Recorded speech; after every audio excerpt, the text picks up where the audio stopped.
আসসালামু আলাইকুম।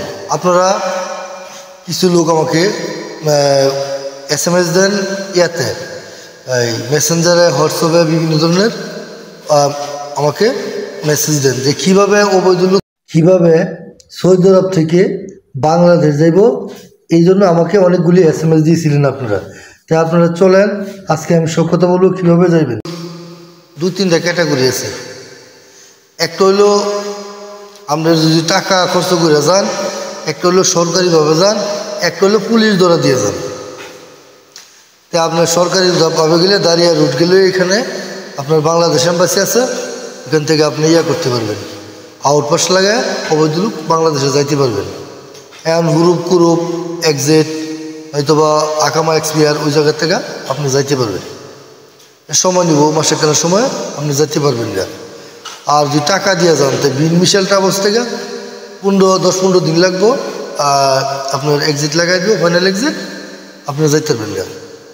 এখন কথা হয়েছে আবার আরেকটা হলো আপনার মাংনা দিতে পারবেন, কোনো পয়সা লাগবে না, পুলিশে ধরা দিয়ে আপনার টাকা দিয়ে যাওয়ার চেয়ে ভালো যে এখান থেকে আপনার যেটা নেবেন এই টাকা ডিপোজিট পাঠায় দিয়া একটা কাজ করতে পারেন। আমি যেটা বলি, আপনি এই টাকাগুলি বাড়িতে পাঠায় দিয়ে বাংলাদেশ থেকে কোনো মালামাল কিনবেন। আপনার যে ব্রিজ আছে, যেমন বাতা ব্রিজের নিচে, মক্কা ব্রিজের নিচে, ওভার ব্রিজের নিচে আর কি, ওই জায়গায় দাঁড়ায় থাকবেন।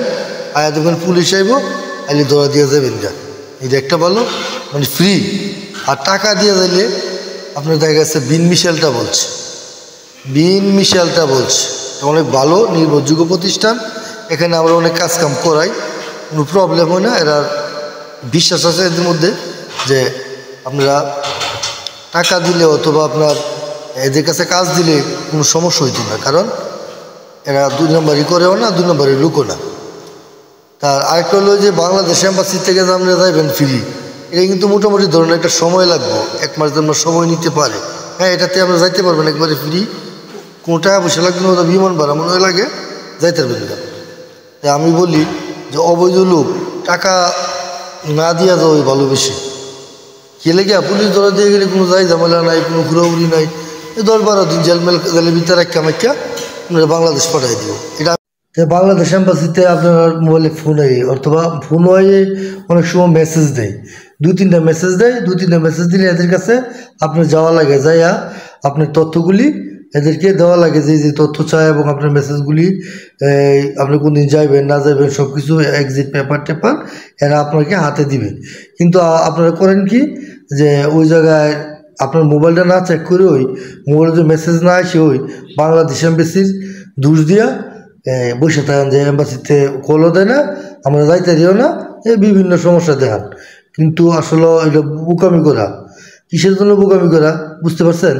আপনারা বাংলাদেশ এম্বাসিতে যাওয়ার আগে তো আপনার মোবাইলে SMS আছে, SMS-গুলি চেক করবেন, দেখবেন, তারপরে আপনি না বুঝলে অন্য একটা লোককে দেখাবেন, তা আপনার সাথে যারা বুঝে, নইলে একটা কম্পিউটার দোকানে যাবেন যে ভাই যে বাংলাদেশ এম্বাসিতে যে মেসেজটা আছে এটা কী লিখছে একটু আমার বুঝে বলেন তো।